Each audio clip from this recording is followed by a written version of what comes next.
Welcome to the FANGLED cast, brought to you by FANGLED Technologies, where we help you convert every person your company touches into a voracious advocate for your brand. So welcome back to the FANGLED cast. Today's kind of an odd one. I was having a conversation with Eric Dickmann, whose company, the 5 Echelon Group, and is an incredible marketing firm also. And we were going back and forth about a project that I've been working on, and thought, God, we got to get this on tape, because this could really be a beneficial conversation for everyone to sort of participate in. I know Eric because I got the privilege of being a guest on his podcast. And if you're not watching it, it's called The Virtual CMO. And it's really on my list, one of my top 3 that I watch. I just think Eric does a great job. And, you know, the beauty of being in the marketing world is there's so many potential clients out there for us. When you find someone who I hold in the regard that I do Eric, he's not a competitor. He's a guy who I can reach out to and reach out to me to help enhance what we do. So let me give you just a couple seconds here, Eric, to tell people who you are, and then we'll kind of get back into the conversation we were having about lead nurturing. Hey, Andrew, thanks so much for having me back on the podcast today. It's great to have this conversation with you. And yeah, it was great having you on the show. Your episode has done very well. I've gotten a lot of really positive feedback on it. And yeah, like you said, we do very similar things. So I offer fractional executive services to small and mid-sized businesses who are looking to really accelerate their marketing trajectory of their programs. And, you know, lead nurturing is something that's very near and dear to my heart. So I'm excited to get into a conversation about it with you today. Yeah, you know, I joke all the time that most of the podcasts that are out there, I call them ego casts, not podcasts, because really what it is, you know, somebody trying to tell you how great they are and how great their friends are. What I love are a podcast where when we're done, people actually get information and ideas to help enhance their business. And lead nurturing is one of my pet projects, because many times you talk to clients and you say, do you have a lead nurturing program? And they go, oh yeah, if I call somebody and they say no today, I put them in the queue to call them again in a week. And you go, well, wait a minute, that's not lead nurturing, that's lead scheduling. That's call scheduling and otherwise.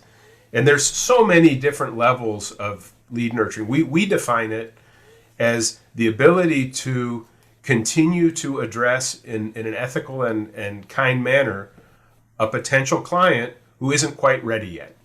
Yes. And the methods go significant. What we were talking about before was a project really addressing sort of a high dollar item that a customer sells. And I just kind of want to back it up because we were kind of in the middle of it. But so imagine that you have a product that's not inexpensive, and people go on your website, and when they get to the contact page, they have a choice of contact me, send me a brochure, or they even have what I'm a huge fan of, which is a configurable product where they can actually take the time to put things together. And it's so valuable when this is somebody who's taken the time to reach out to you, so they're interested. They're already 3 clicks down the old buying process to actually looking at how do I get quoted, where am I in that process. And so many companies take that information and throw it over the wall. So this particular project has to do with a company that makes garden sheds and greenhouses. So when you go to this company's website, and this is the issue that they came is, you know, we send out 100 leads a day sometimes, and we don't know whatever happens to them, because they send them to the people who do the installations to contact the customer because they have to do site planning, all those other things. Yes. So, you know, we were kind of chatting about, well, what is the value of it, and how can we nurture those leads instead of literally just throwing them out there? So what do you want to know? You want to know, first of all, you've got a person who's gone through part of the buying process to actually do some of the work, whether it's contact me, whether it's send me a brochure, or I've already taken the time to go through your cool configurator and built what I want, or at least what I think I want. What's the value for you as the manufacturer to talk to those people? I mean, I'll let you let you talk about that a little bit. No, I think, you're raising some really interesting points. And, in marketing, we talk a lot about this concept of the buyer's journey, of the steps that they need to go through in order to become interested in your product and then really become a warm or a hot lead. And I think one of the things that's very interesting in the way you described it is maybe they come on their website and maybe they go through that example where they just fill out a contact us form, or maybe they go through that product configuration step. But really, for you as a business, that's the first time they've raised their hand. They may have done a number of things, but this is the first time that they've truly identified themselves to you as saying, hey, I'm a lead, I'm a prospective buyer. But you as a company need to sort of understand that not everybody who raises their hand is at that same place in the buyer's journey. So, how do you begin to understand how far along they are and not treat everybody who raises their hand equally? Mm-hmm. Yeah, and it's interesting too because in this particular case, 100 leads a day, but no tracking. So you start to think about we know this isn't a cold lead. Now I think that the person who just says send me a brochure may not be as warm as the hey, somebody ought to contact me, or the person who's actually done the work to do the design in the configurator. But they're all not. They're none of them are cold leads. Cold leads are some guy you don't know who you have no maybe you do, maybe you don't know if there's any interest. So when you get that situation at the end of the game, there's even more gold in those leads because your first contact gives you an opportunity to know about the message. What interested you in going on our website? What's your current plan? What's your timeline? Millions of questions to help you. You could even ask, what is it about our product that got you interested as opposed to other products that are out there? There's a million ways of dealing with that. But the gold at the end of the rainbow is after you've set it out and you've set the appointment, because the process would be, we've got this, we'd love to get you to one of our installers and set up that appointment. Now I know that there's going to be an appointment because we set that up in the lead nurturing program. And then after that contact, reaching back out to the person going, boy, I hope that meeting got you what you wanted. Are there any questions that they weren't able to answer for you? Did you buy? And by the way, did you buy ours? And knowing what that process is, we've done these for companies in the transportation industry and otherwise in the past that have really changed the number of leads that turned into cash sales. Although I can go back, there was a company in the transportation industry that didn't believe in the back end of it and never harvested the gold to know whether those leads that they were sending to their dealers were leading to sales of their products, or if the dealers were mistreating or even worse, using that lead to sell a competitor's product. So, Well, I think you're mentioning something that's so valuable, I think, because oftentimes in companies, what you see is there's this process where as soon as somebody raises their hand, they fill out a contact form, they make some sort of a contact with the organization, is marketing punts those leads over to sales or punts those leads off to an outside, in this case, a contractor or supplier or whatnot. And that's the end of it. They wash their hand, we generated a lead, it's gone. But whatever happens with that lead, who's following up on that lead? What are you understanding about what that lead really wants? Is there a little bit more nurturing that's needed in order to educate them? You talked about this configuration tool as an example. Well, maybe somebody filled out a contact form because they didn't realize there was a configuration tool, sure. or maybe they're not quite ready to do that, or they need some help. There's a lot more understanding that businesses should get from these leads. They work so hard to get them. Just punting them over the wall is not a very effective use of that marketing effort. Absolutely. And it goes back to the key performance indicators, the KPIs too. Do you evaluate your marketing team based on how many leads they generate, how many leads go to a dealer, distributor, installer, whatever it is, or how many of them they can document converted from lead to sale? I could generate 1,000 leads today for Lamborghini of people that are interested in buying them. Absolutely. I could probably generate 10,000 of them. How many of them turn into Lamborghini buyers? Now, if you're going to judge me on that, I got to change my strategy a little bit. Absolutely. And what do these people, really want to know? And are the people who are following up on these leads, so let's say you turn them over to sales or you turn them out to an outside vendor or whatnot, what exactly are they doing? Are they calling them twice? Nobody picked up the phone, so then the lead just gets discarded? Mm-hmm. What is the process of following up with those leads to make sure that those hard-won leads that come into your organization are being followed up on? Because we know people aren't easy to get a hold of. Yeah, and again, going back to where the gold is, and one of the criticisms that I've gotten of these programs that I kind of find laughable is, well, that's a lot of time to spend on one customer. And you go, well, hold on a minute. If we're selling a $2 item and we're spending an hour on the phone with them, I absolutely agree with one caveat. What if you go to the FANGLED core of our business, which is every touch becomes a voracious advocate? What if you spend an hour with somebody to buy a $2 item that then goes out and tells 100 people? Well, on these high value items, imagine that, for example, a person who wants to install a greenhouse behind their house for the client. So you spend, it's a $5,000 item plus the installation and otherwise. So there's some significant value in terms of just dollars and margin within that. But what happens when somebody says, boy, I love your greenhouse, and they go, oh, you wouldn't believe it. I filled out this configuration form. These people were top notch. If people do business with people they love.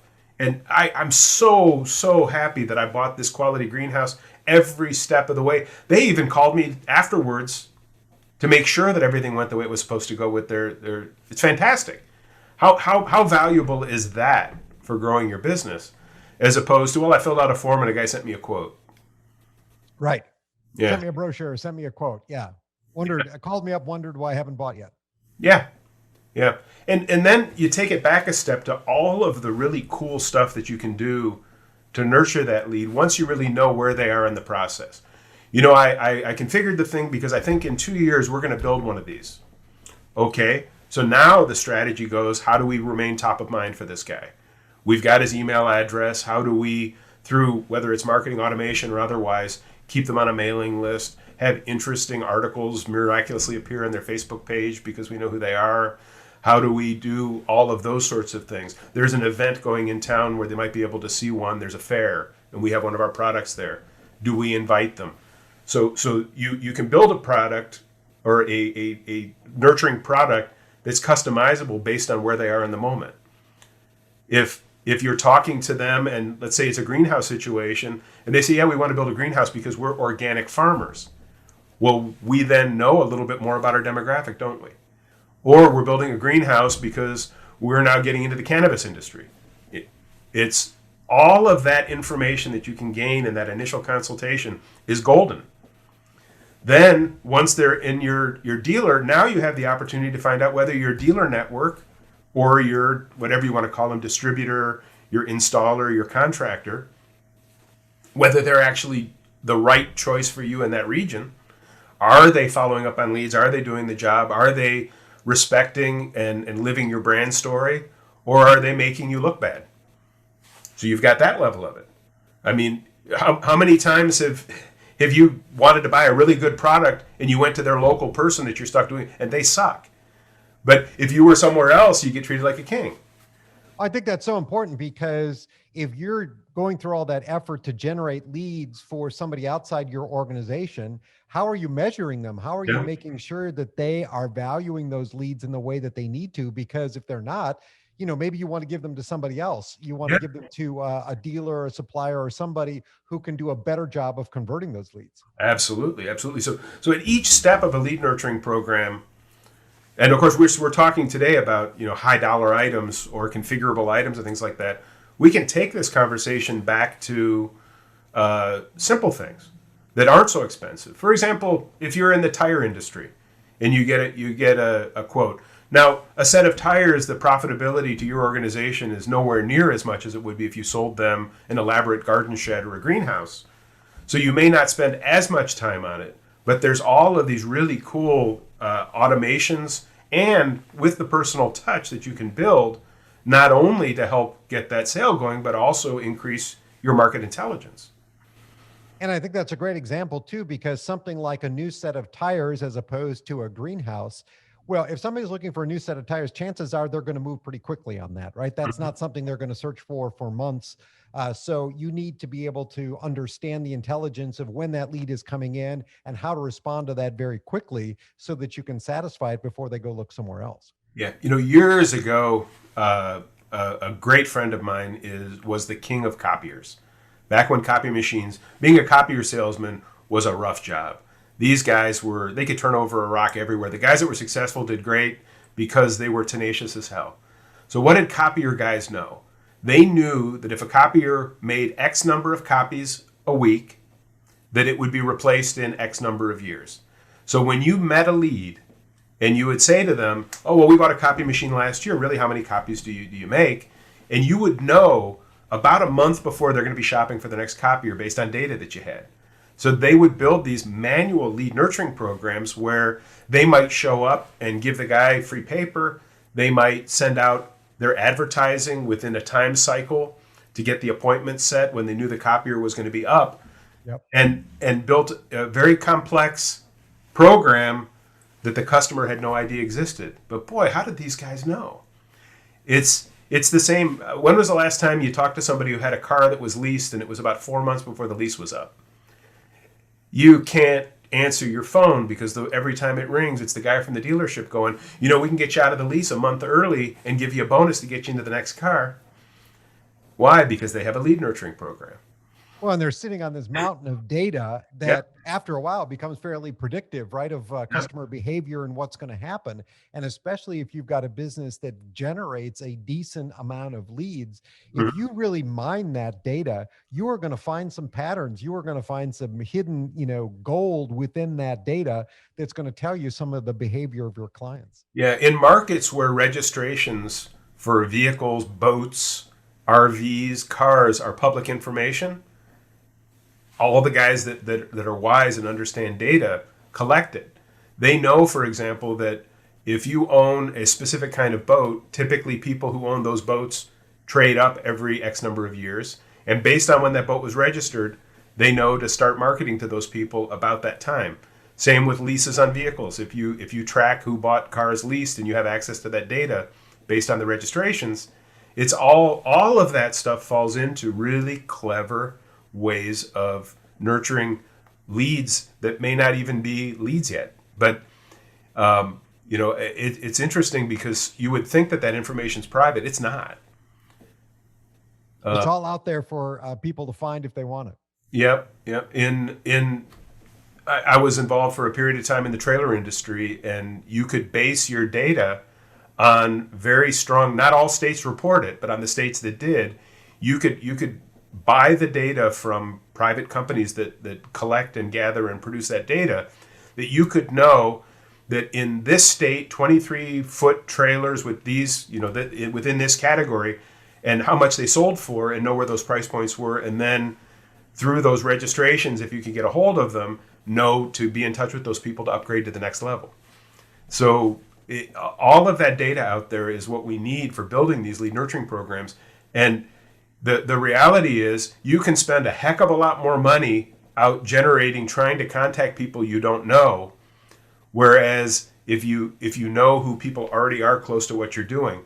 I mean, if you were selling saddles for horses, for lack of a better analogy, wouldn't you want to know where all of the horse stables are and where all the veterinarians are who do equine medicine and those kinds of things? That's how the lead nurturing programs are so exciting for most companies when we work through it. And we haven't even talked about things like retargeting ads and being able to sort of remind people about your products and services. I mean, we're coming up on the holiday season when, everybody's going to be pushing their holiday offers and whatnot, and retargeting ads are going crazy, right? Because they know that there's so much competition out there for buying that they want to keep your interest in whatever you were looking at. And I think retargeting can be a great way, especially for those people who are raising their hand, they're expressing some interest, but maybe they haven't gone to the point of saying, yeah, I'm going to be buying next week. You want to keep your product or service in front of them. Yeah, I was talking to a buddy of mine who's planning on buying some equipment to paint an apartment that he's going to put up for rent. And he said he went on one website and looked at a piece of equipment, and now he's being haunted. Every time he turns on Facebook, there's an ad or some sort of video of somebody doing that work as a convincer to get him to buy that brand of equipment. And that's what the remarketing, it's almost like being stalked. Some people get creeped out by it. But if it's something that you're actually active to do, it's quite convenient. Well, and I think in the example that you were giving before about the greenhouses, for example, if there was this configuration tool that really allowed people to put something together, but maybe some people didn't go that far, maybe they just filled out a contact form, wouldn't it be great to follow up with them either with a phone call or with an email or something and say, hey, by the way, did you know you could configure this online? Um, Yeah. Reminding them of that extra step that's there to, again, get them to come back to the website to engage with you more and maybe find something that they didn't discover the first time they were there. Yep. And what we did with that client that was so interesting was using this technology, Zoom and other web conferencing.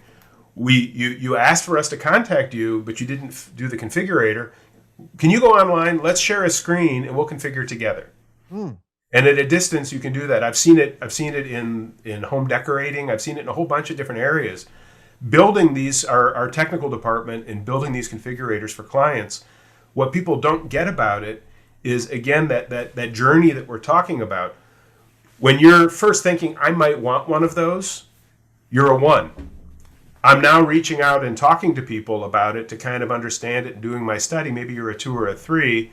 I found a company I want to talk to. You're a 4.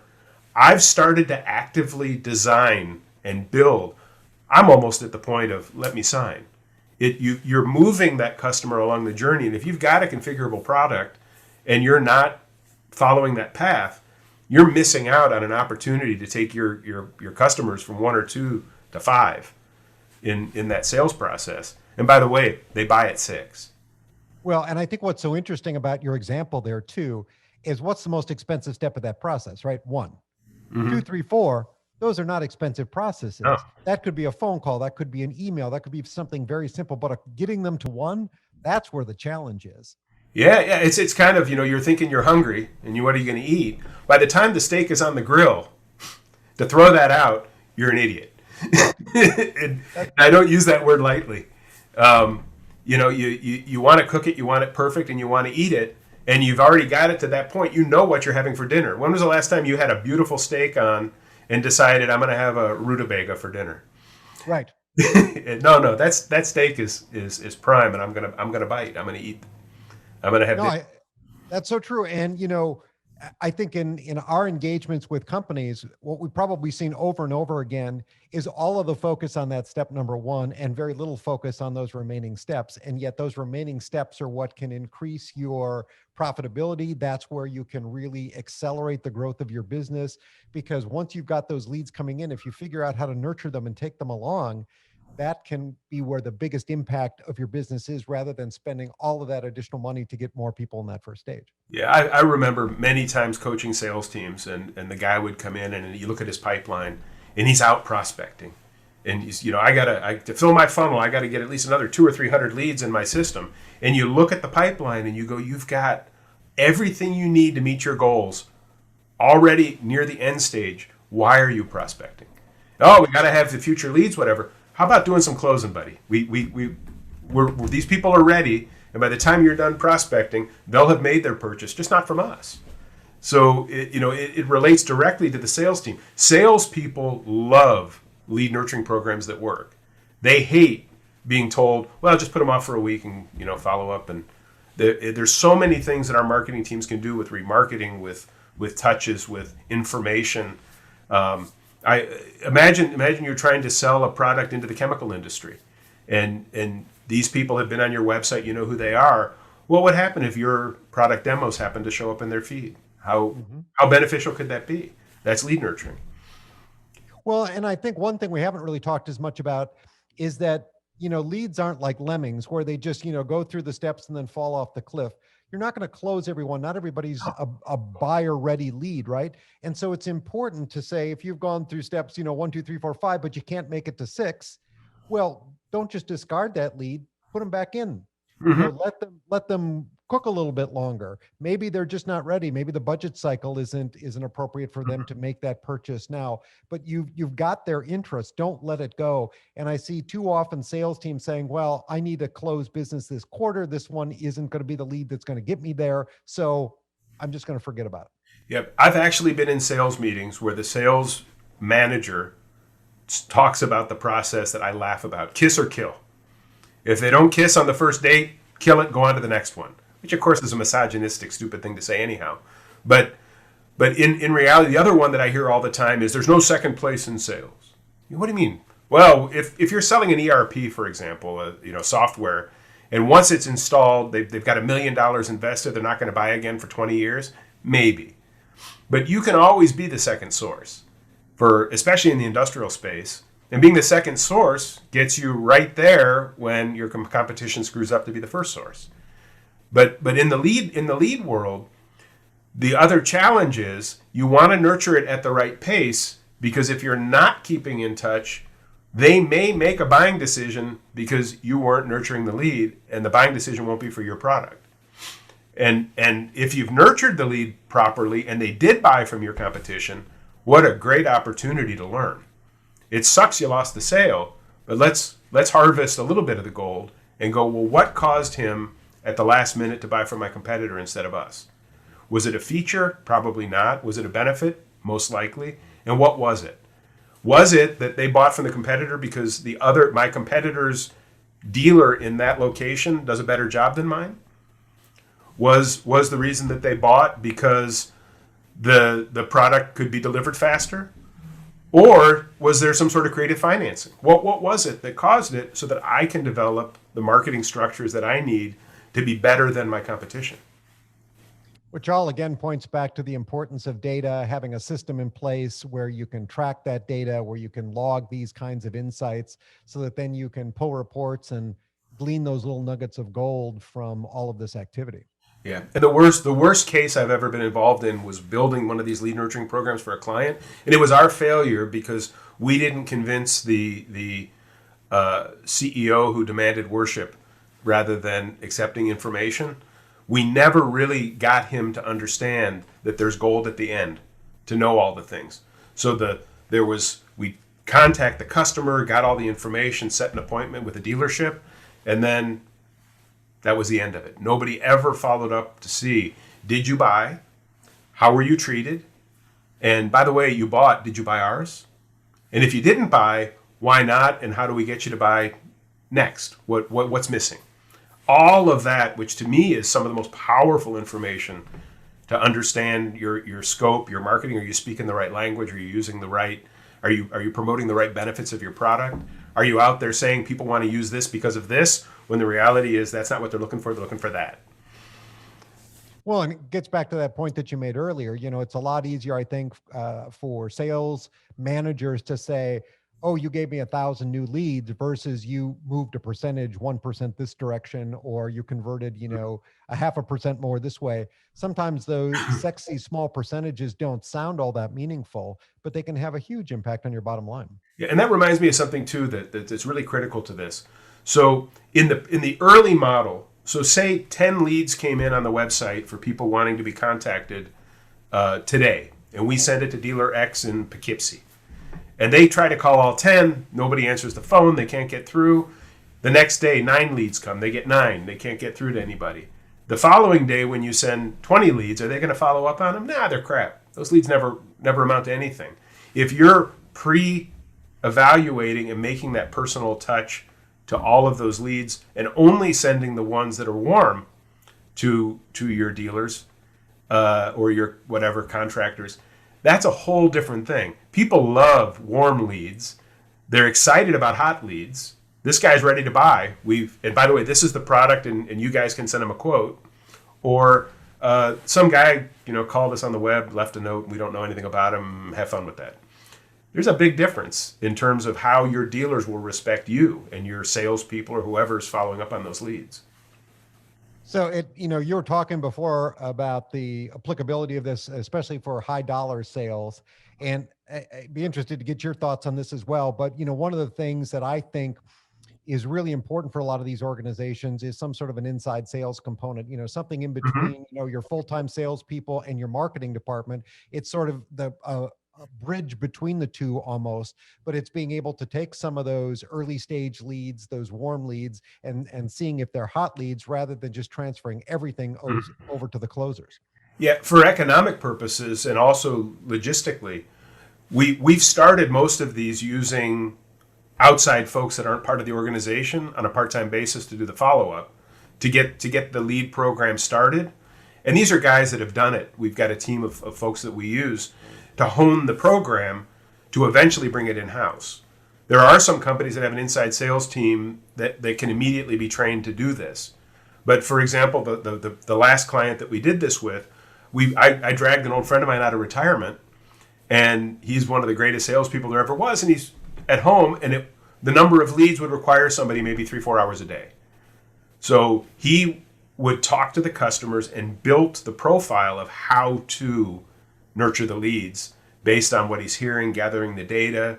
And then that was to be trained to the inside sales team for them to continue with that process. So it was a temporary position. And it allowed us to get someone super experienced to make it happen rather than trying to get rookies to sort of get up to speed on their own and figure it out. Now, there's also some companies that we work with that have professional call centers that are really gifted salespeople, which is sort of the next level. So if you don't want to hire the employees to do that, we can set up a team with 2 or 3 people trained, and then if somebody's out sick or otherwise, there's always someone else who can cover and do the lead follow-up and get them to the point that then your sales team. And then the final is your sales guys really recognize the power of those leads, and they want them. They want to warm them up and then pass it on to their dealers and distributors. So there's all different levels of it, depending on the level of skill and history within the company. Companies that have never done anything like it before are much better off letting pros come in from the outside, learn it, and make it go, than companies that have great salespeople and great inside salespeople that just need help learning how to nurture better. Because a lot of times that function is to ask questions, right? It's ask probing questions to find out more. It's not that they have to truly be sellers. They're not Right.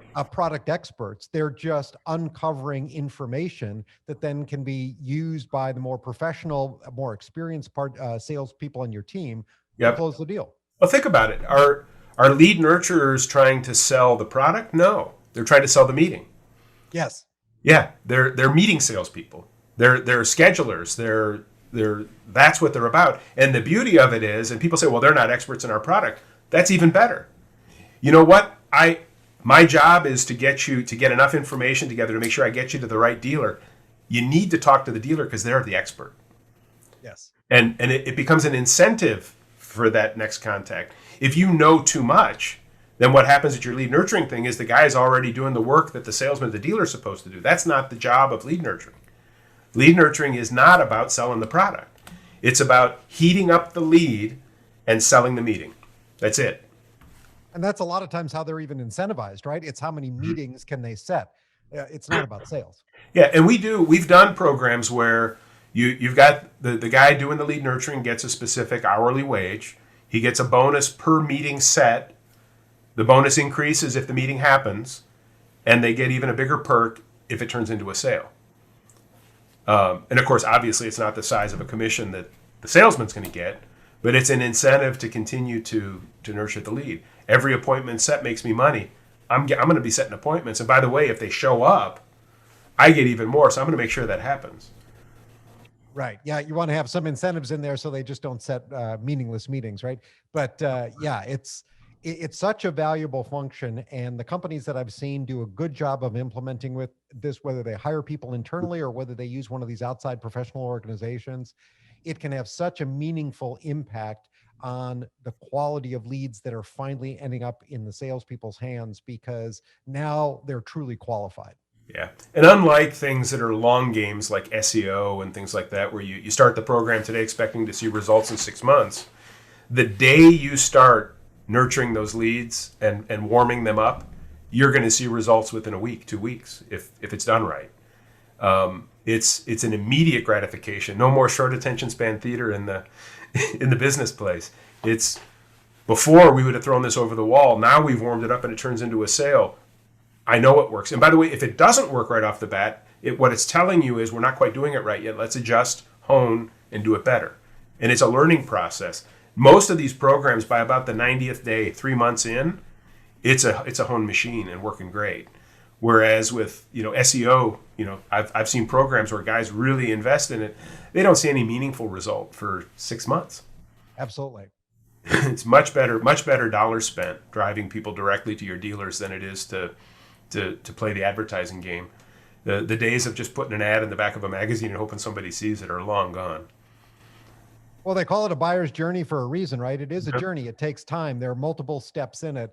And I think any organization that truly wants to be successful and make the most of the dollars that they're investing in marketing and sales really need to look at their buyer's journey and understand, do they have the different steps covered? Are they nurturing those leads along the process, so that when somebody expresses an interest, that's not the end of the game. There's still education that needs to happen. There's Yep. still points of inquiry that need to take place so that you understand where that buyer is at.